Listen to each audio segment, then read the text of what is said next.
नमस्कार दोस्तों, रियल बात न्यूज में आपका स्वागत है। मैं हूं अमरेंद्र सिंह। आज हम बात करने वाले हैं वन नेशन वन इलेक्शन पे, एक देश एक चुनाव पे। चलिए शुरू करते हैं, प्रारंभ करते हैं, बात करते हैं वन नेशन वन इलेक्शन देश में हो सकता है या नहीं हो सकता है। तो सर्वप्रथम मैं आपकी जानकारी के लिए आपको बताना चाहूंगा कि भारत में यह पहले हो चुका है। 1947 को देश आजाद होता है और 1951-52 में देश का पहला चुनाव होता है। 51-52 में जब पहला चुनाव हुआ तब वन नेशन वन इलेक्शन से ही हुआ था। देश का दूसरा चुनाव 1957 में हुआ था, तीसरा 1962 में और चौथा चुनाव 1967 में। ये चारों चुनाव देश के सारे चुनाव एक साथ कराए गए थे। 4 बार यह प्रक्रिया देश में हुई है। उसके बाद 68-69 में 1968-1969 में इस प्रक्रिया को पूरी तरीके से समाप्त कर दिया गया। समाप्त करने का सबसे बड़ा जो कारण था, उसके पीछे का कारण था पुराने प्रदेशों का पुनर्गठन और नए प्रदेशों का गठन। मैं आपको एक बार फिर से क्लियर करना चाहूंगा, बताना चाहूंगा अपने चैनल के माध्यम से कि वन नेशन वन इलेक्शन खत्म हुआ था। मतलब इस तरीके से चुनाव होता था और वो चुनाव खत्म किया गया था। खत्म इसलिए किया गया था कि जब पुराने राज्यों का पुनर्गठन हुआ था और नए राज्यों का गठन हुआ था, तो उसमें वन नेशन वन इलेक्शन पूरी तरीके से खत्म कर दिया गया था। अब चलिए समझते हैं वन नेशन वन इलेक्शन, एक देश एक चुनाव हो सकता है कि नहीं हो सकता है। इस पे बात करना बहुत ही जरूरी है क्योंकि गंभीर विषय है, देश के लिए है। 100 दिन के भीतर लगभग 3 महीने का समय होगा और 3 महीने के समय में ही पहला चुनाव लोकसभा विधानसभा का एक साथ होगा। दूसरा चुनाव क्या होगा? दूसरा चुनाव जो होगा, ग्रामीण से लेकर शहरी निकाय चुनाव कराए जाएंगे जो कि 100 दिन के भीतर ही होने हैं। 5 साल का कार्यकाल होगा। वन नेशन वन इलेक्शन में 5 साल का कार्यकाल होगा।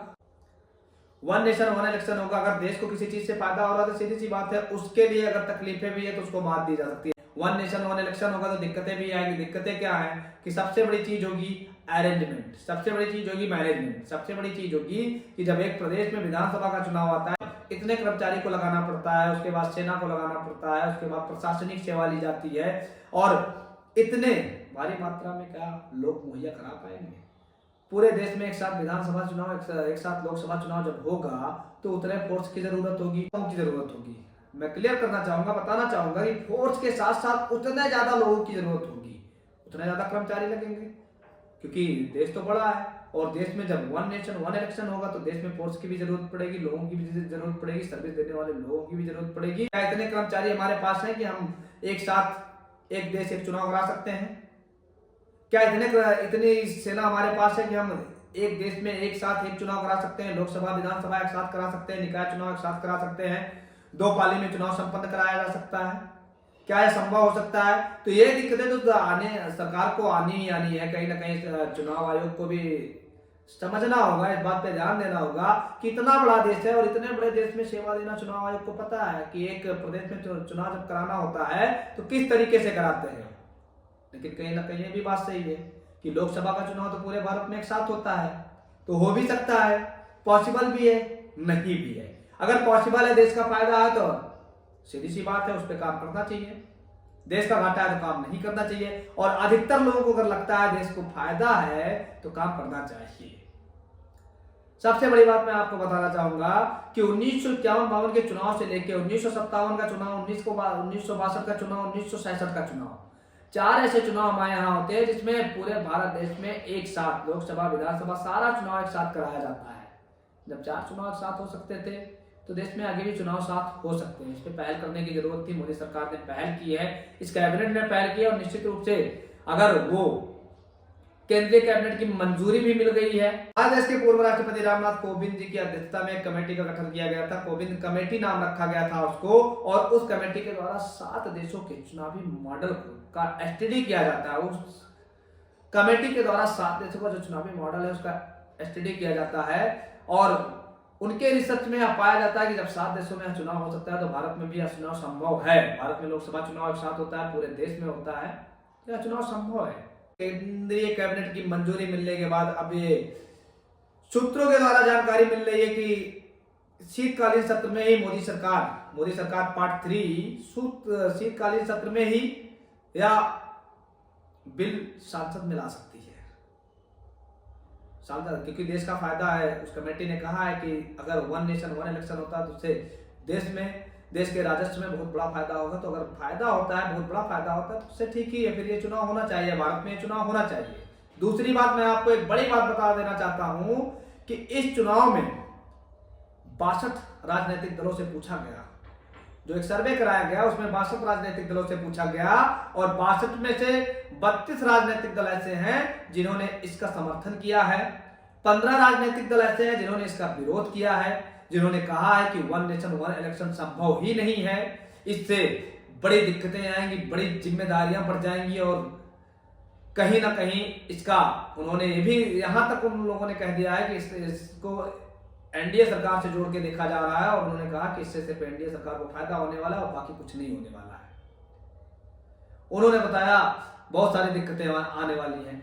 अब 15 ऐसे दल हैं जिन्होंने इस पे कुछ भी बोलने से मना कर दिया। उन्होंने कहा हम इस पे कोई राय नहीं रखेंगे, हम कोई कमेंट नहीं करेंगे, जो भी होगा देखा जाएगा। तो कुल मिला के 62 राजनीतिक दलों से उनकी राय ली गई, 62 में से 32 ने समर्थन किया, 15 ने विरोध किया, और 15 में कई बड़े दल आते हैं। सबसे बड़ी बात मैं आपको बताना चाहूंगा कि एनडीए के जो घटक दल हैं, एनडीए के जो साथी हैं, केंद्र में एनडीए के जो साथी हैं, उसमें जेडीयू को समर्थन मिलता है, जेडीयू का समर्थन है। उत्तर प्रदेश से आती है, पूर्व मुख्यमंत्री हैं, बसपा की सुप्रीमो है मायावती जी का भी समर्थन मिलता है। लेकिन वहीं चंद्रबाबू नायडू इस मसले पे अपनी राय नहीं रखते हैं, वो कहते हैं इस पे चुप रहना ही सही है। उन्होंने इस पे कुछ भी नहीं बोला है, कुछ भी बोलने से उन्होंने मना किया है। तो कुल मिला के आप कह सकते हैं 62 पार्टियां जो है भारत देश में, 62 राजनीतिक पार्टियों से जब पूछा गया तो उसमें 32 ने समर्थन किया, 15 ने विरोध किया, और 15 ने कहा मुझे इस पे कुछ बोलना नहीं है। तो कुल मिला के अगर मैं अपने चैनल के माध्यम से सबसे बड़ी बात यही कहना चाहूंगा कि अगर देश का फायदा है, देश के राजस्व को बड़ा फायदा होने वाला है, तो वन नेशन वन इलेक्शन जैसे पहले होता था वैसे होना चाहिए, और अगर उससे घाटा होता है तो नहीं होना चाहिए। मैं किसी के समर्थन में नहीं हूं, अपने चैनल के माध्यम से साफ कहना चाहता हूं कि अगर अमेरिका में वन नेशन वन इलेक्शन हो सकता है, अगर फ्रांस में वन नेशन वन इलेक्शन हो सकता है, यहां तक कि सबसे बड़ी बात मैं अपने चैनल के माध्यम से आप सबको बताना चाहूंगा कि 2019 में इंडोनेशिया में भी वन नेशन वन इलेक्शन की शुरुआत हुई, और 2019 के फरवरी तक वन नेशन वन इलेक्शन के सारे चुनाव संपन्न हुए। तो जब इंडोनेशिया में हो सकता है, अमेरिका में हो सकता है, कनाडा में हो सकता है, फ्रांस में हो सकता है, स्वीडन में हो सकता है, तो इंडिया में क्यों नहीं हो सकता, भारत में क्यों नहीं हो सकता?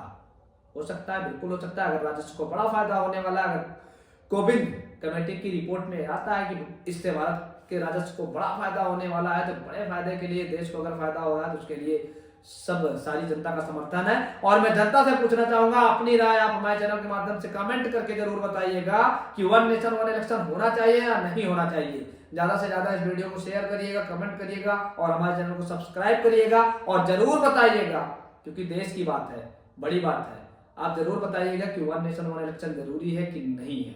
जय हिंद, जय भारत।